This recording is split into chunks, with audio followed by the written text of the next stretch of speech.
doctor Juan Carlos Apitz, abogado, experto constitucionalista. ¿Cómo estás tú, Juan Carlos? ¿Cómo te va? Amigo suyo, bien. Amigo mío del siglo pasado, sí, cuando señor. yo tenía cabello y usted lo tenía negro. Así es. De la época universitaria, ¿no? Ventaja competitiva respecto a ti. Así, pero yo no creo que tú estés con cabello.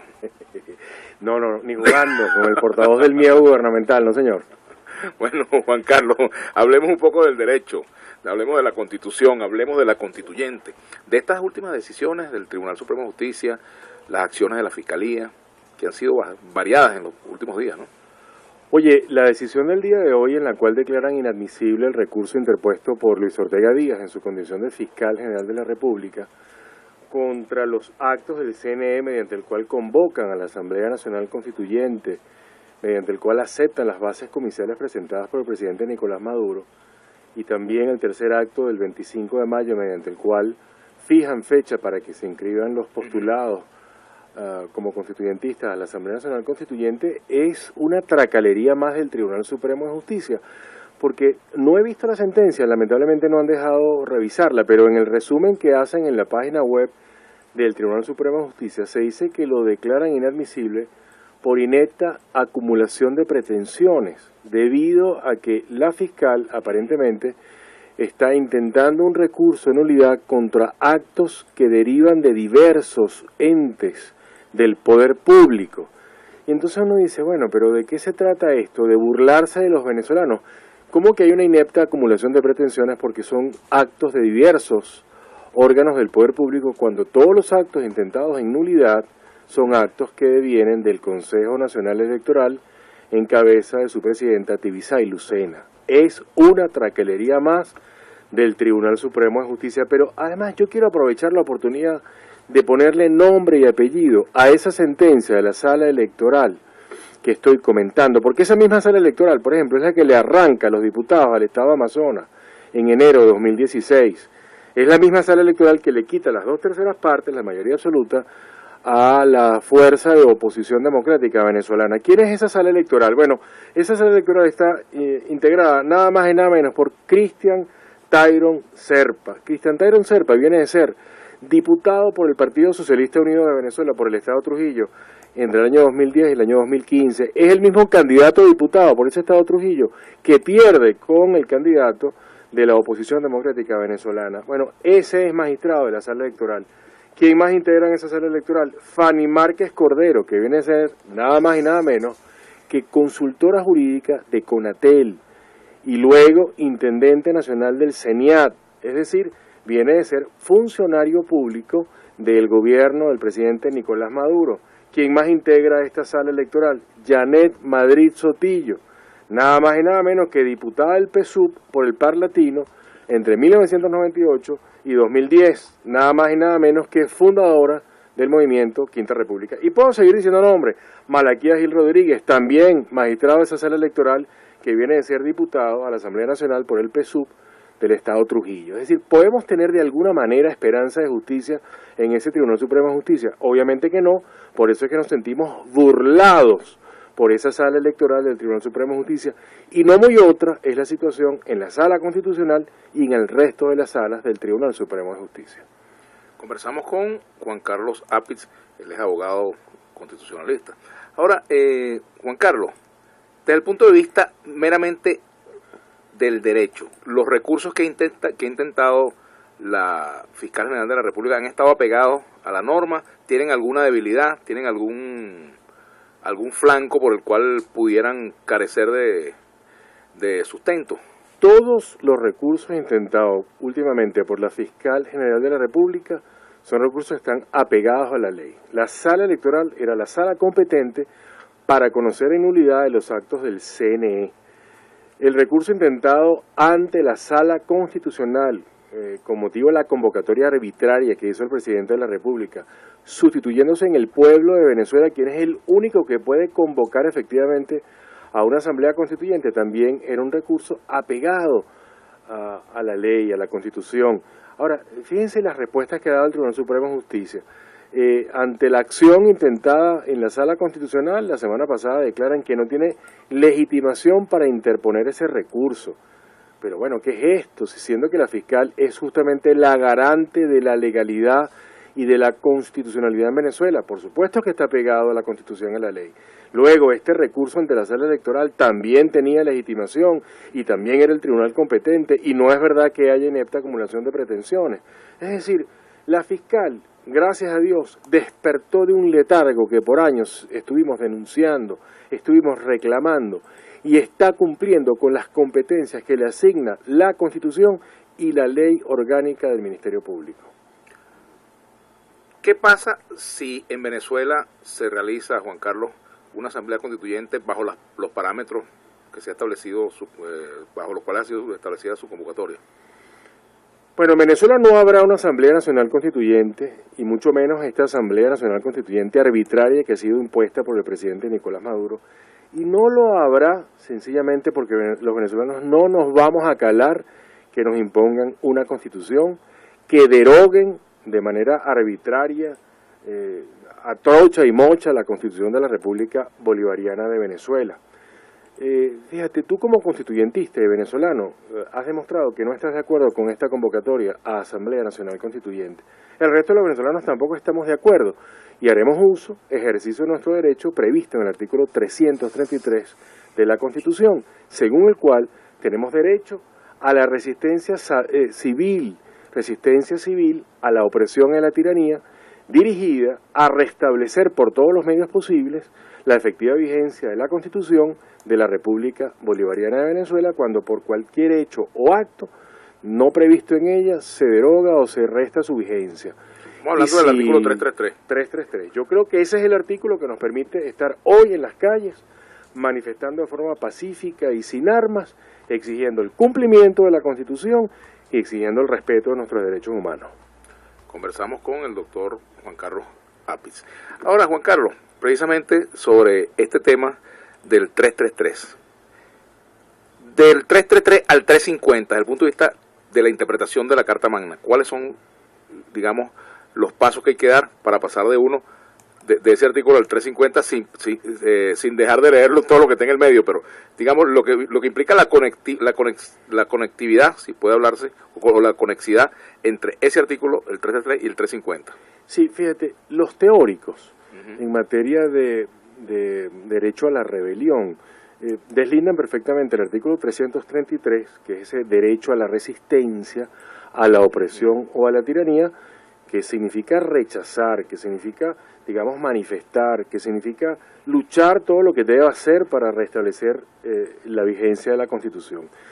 El artículo 350 habla ya de desconocer. Si en Venezuela este gobierno se atreviera a llevar, como lo he dicho, a trocha y mocha esa Asamblea Nacional Constituyente, derogando la actual Constitución, digamos, aprobando una nueva Constitución sin consultar a los venezolanos, no nos quedará más remedio que entonces entrar en una fase mucho más activa de esa resistencia, y entonces pasamos del derecho a la resistencia, el artículo 333, al derecho a la revolución, como se dice, digamos, teóricamente o doctrinariamente, que es el artículo 350. Cuando tú desconoces la autoridad, legislación o cualquier acto que violente los principios, las garantías y los valores democráticos, y desconocer de esa manera es ya desobediencia abierta a la autoridad. ¿Hasta qué punto en realidad ese artículo es aplicable hoy? Bueno, es que yo lo veo muy próximo a su aplicación. Si en Venezuela insistiera en esta Asamblea Nacional Constituyente, derogando esta Constitución y aprobando una nueva Constitución sin consultar a los venezolanos, no nos quedará más remedio que desconocer la autoridad. Y eso es como lo he dicho, eso es una actividad, eso es un día a día que significa desconocer la Constitución.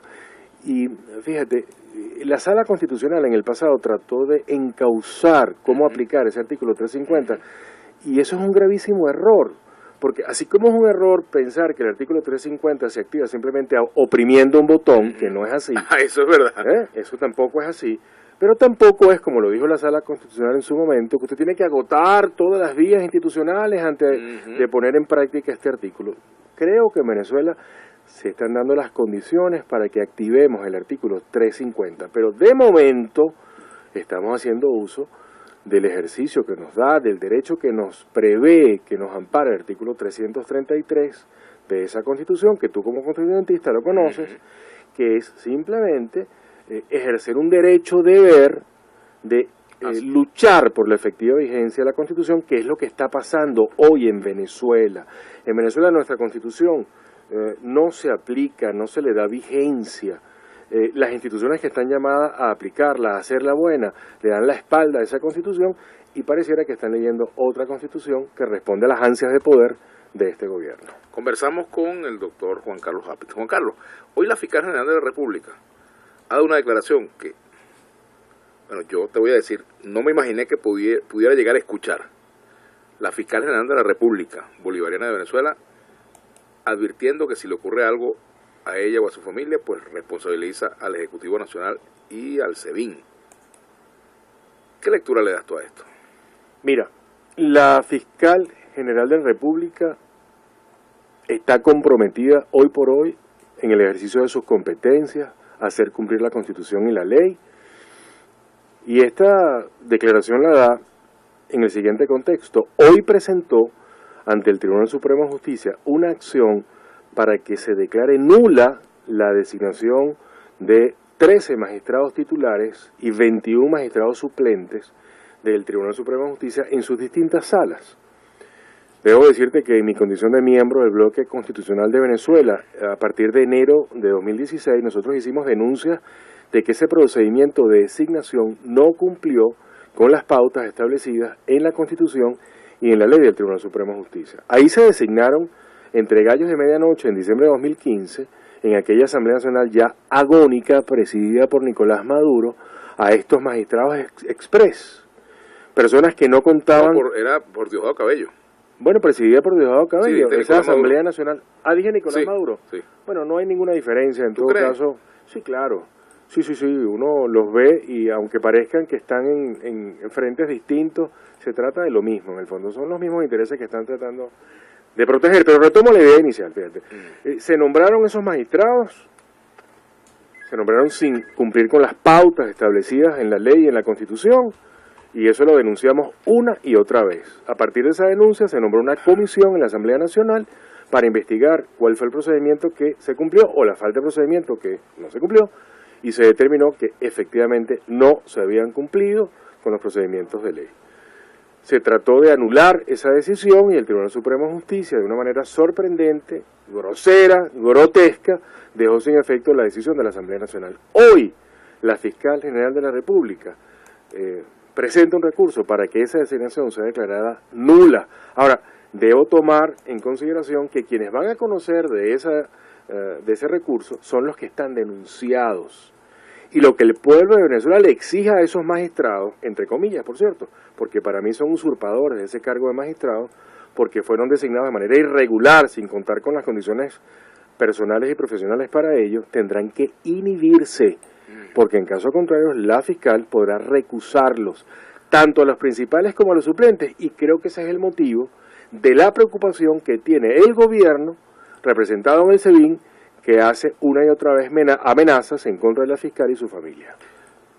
Pero a los efectos de la Constitución, a los efectos de lo que manda la Constitución, a los efectos de las atribuciones del TCJ y de la propia Sala Constitucional, si la fiscal no encuentra respuesta allí, desde el punto de vista del derecho, queda prácticamente sin ninguna opción desde el punto de vista jurídico, su recurso. Mira, uno hace lo que tiene que hacer, independientemente de que si se cumple o no el cometido que uno que a uno lo motiva para hacer. Pero esa es la óptica del bueno, abogado, es que, claro, es que además los demócratas tenemos que comportarnos como demócratas, que es hacer uso de los canales que el Estado de Derecho nos da para hacer valer la ley y la Constitución. Bueno, el Tribunal Supremo de Justicia se pone de espaldas a la Constitución. Bueno, eso le seguirá restando legitimidad, como hoy por hoy no tiene ninguna. ¿Cuál venezolano confía en ese Tribunal Supremo de Justicia? Ninguno. Si más bien lo que sentimos es que se burlan de Venezuela y los venezolanos. Ahora bien, presentó su recurso. Bueno, vamos a ver ahora cómo lo tramitan ellos. Pero que quede para Venezuela y para ante el mundo, ¿quién es ese Tribunal Supremo de Justicia? ¿Cómo se va a llevar a cabo de manera arbitraria, ilegal e inconstitucional esa Asamblea Nacional Constituyente? Es decir, tenemos que hacer lo que debemos hacer. No porque el Tribunal Supremo de Justicia se comporte de esa manera, debemos renunciar al derecho y al cumplimiento de la ley. ¿Qué espera el doctor Juan Carlos Apitz del Consejo Moral Republicano, del cual forma parte tanto la fiscal General de la República, Luis Ortega, como el Defensor del Pueblo y el Contralor General de la República. Yo no tengo ninguna esperanza de justicia en el Tribunal Supremo de Justicia, en ninguno de sus magistrados. Yo no tengo ninguna esperanza de que actúen distinto a como han actuado el resto de los poderes públicos, que los entiendo secuestrados por Nicolás Maduro y que solo responden a sus ansias de poder para mantener privilegios y prerrogativas. Lastimosamente creo que aquí hay un componente de delincuencia organizada, que pareciera ser que el Estado está secuestrado por una banda de delincuentes que pretenden mantenerse artificialmente en el poder para seguir, digamos, en estas actividades delincuenciales que todos conocemos. Es decir, aquí hay un componente que uno perfectamente lo puede identificar, de lavado de dinero sucio, de narcotráfico, de terrorismo internacional. Solo eso puede explicar por qué hay tanta necesidad de mantenerse en el poder. Conversamos con el doctor Juan Carlos Apis. Ahora, Juan Carlos, con todo y eso que tú has dicho, tendrás tus elementos para señalarlo, hay una realidad, y es que ni la oposición es monolítica, ni el gobierno tampoco. Y la mejor muestra de que, más que el gobierno, el chavismo gobernante, por decirlo de alguna forma, no es monolítico, bueno, es lo que ocurrió con la Fiscal General de la República, es lo que han dicho algunos diputados del PSUV, como del Polo Patriótico, como Toco Contreras, el propio Germán Ferrer, esposo de la fiscal. Y bueno, un ejemplo muy caliente. Acaba de renunciar hoy, yo mismo lo di a conocer, me perdonan en la primera persona, renunció el secretario del Consejo de Defensa de la Nación y del Consejo de Estado, el general López Ramírez, por desacuerdo con la constituyente. Es decir que no hay tal monolitismo. Mira, yo creo que es oportuno ahora indicar que todo lo que tú estás informando al público, esta renuncia que estás informando, como muchas otras, por ejemplo, la actividad del hijo de Tarek, William Saab, reclamándole a su padre otra actitud frente a lo que está pasando en el país. Y quiero que además también, y tú lo sabes, en Venezuela misma lo sabe, hay muchos de nuestros hermanos de la familia militar que están ahorita detenidos por no someterse a órdenes que son absolutamente inconstitucionales, que son ilegítimas para masacrar a un pueblo que está en la calle exigiendo el cumplimiento de la Constitución, exigiendo el respeto de los derechos humanos. Es decir, están pasando cosas en Venezuela que significa que el gobierno no tiene apoyo, ni apoyo popular, y su mismo apoyo burocrático comienza a ceder. Eso es obra de las manifestaciones de calle, de un pueblo que se manifiesta clara y contundentemente en contra de este gobierno, en contra de su política económica, en contra de su política social, en contra de su política cultural. Es decir, efectivamente ya está dando resultado las manifestaciones pacíficas y sin armas en la calle, porque justamente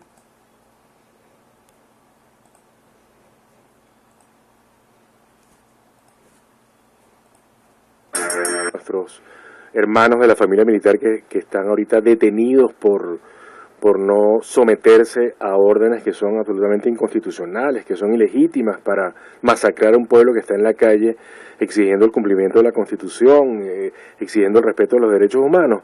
Es decir, están pasando cosas en Venezuela que significa que el gobierno no tiene apoyo, ni apoyo popular, y su mismo apoyo burocrático comienza a ceder. Eso es obra de las manifestaciones de calle, de un pueblo que se manifiesta clara y contundentemente en contra de este gobierno, en contra de su política económica, en contra de su política social, en contra de su política cultural. Es decir, efectivamente ya está dando resultado las manifestaciones pacíficas y sin armas en la calle, porque justamente esas manifestaciones, sin uso de la violencia, porque no me canso de decirlo, la violencia no es la manera de manifestar.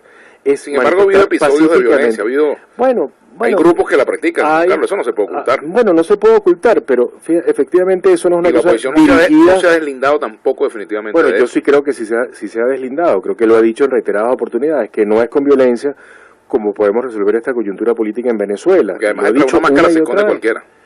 Bueno, por eso, y también hay muchos infiltrados del gobierno. A eso me refiero, que puede haber cualquier cosa. Sí, pero el uso de la lucha pacífica no violenta, que la estamos ejerciendo en Venezuela a partir del artículo 333 constitucional, está dirigida justamente a crear deserción en el gobierno en los militares, en la Policía Nacional Bolivariana, en las esposas, en los hijos, en los hermanos de esos funcionarios que están reprimiendo a los venezolanos, y lo estamos logrando. Todo lo que estamos sintiendo es fruto de esas manifestaciones por más de 70 días, y esto va a seguir creciendo. Es hora de que el gobierno se dé cuenta que ya no tiene apoyo para mantenerse. Es hora de que ceda, que se siente a dialogar la manera en que va a salir y debe entregar las riendas del poder. Es importante que eso se entienda oportunamente para que dejen de morir venezolanos, para que dejamos de sufrir como estamos sufriendo por falta de medicina, por falta de alimentos. Eso que está pasando, que tú estás informando hoy de la renuncia del secretario del Consejo Nacional de Defensa, es producto de esa actividad de calle que cada día es más intensa. Bueno, te agradezco mucho, Juan Carlos, que hayas venido a la entrevista. Te agradezco a ti la oportunidad de esta entrevista. Sé que en algún momento me vas a llamar a tu programa de televisión. Pero por supuesto que sí. Así que estoy antes de que te salga más cara, así será. Espero que sea antes de que se me caiga el pelo. Así es, muchas gracias, Juan Carlos, gracias, por habernos acompañado. Y a ustedes, queridos amigos, sigan en sintonía de Unión Radio para que escuchen las noticias en la voz sensual ecológica de